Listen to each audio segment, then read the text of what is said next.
ما ظنك برب العالمين؟ السؤال ده بسيط في حد ذاته، بس إجابته بتفرق في حياتك كلها. لو ظنك إن ربنا واقف لك بالعصاية مستني لك غلطة عشان يعاقبك، هتعيش دايما قلقان وخايف.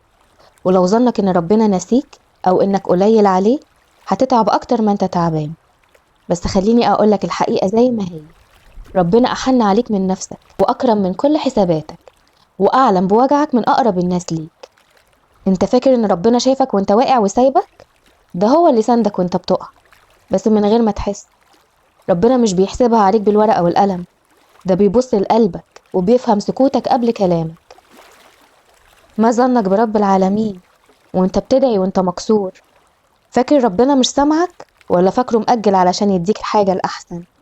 لو ظنك خير، استنى الخير حتى لو اتأخر، حتى لو جاب شكل غير اللي في دماغك.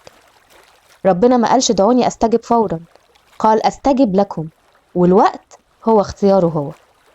فصلح ظنك بربنا واطمن، انت مش مهمل، انت متربي على عين رب كريم. وصدقني، ظنك برب العالمين هو اللي هيكون واقعك معاه. ادعي معايا وقول: يا رب، احنا مش جايين نطلب، احنا جايين نطمن معاك.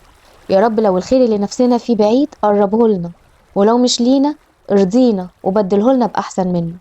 يا رب قوي ظننا بيك، وما تسيبش الشيطان يكسر في قلوبنا ولا يخلينا نفتكر انك نسينا. يا رب وقت الضيق خلي قلوبنا هادية، ورحمتك أقرب من أي خوف. يا رب لو احنا ساكتين انت فاهم، ولو متلخبطين انت عالم، ولو ضعاف انت القوي. احنا مسلمين أمرنا ليك، وواثقين ان اللي جاي كله خير منك حتى لو مش فاهمينه دلوقتي. اللهم احسن ظننا بك ولا تخيب رجانا، واختم لنا بالطمأنينة دائما وأبدا. آمين يا رب العالمين. أبشر واستغفر وصلي على النبي وترحم على موتى المسلمين.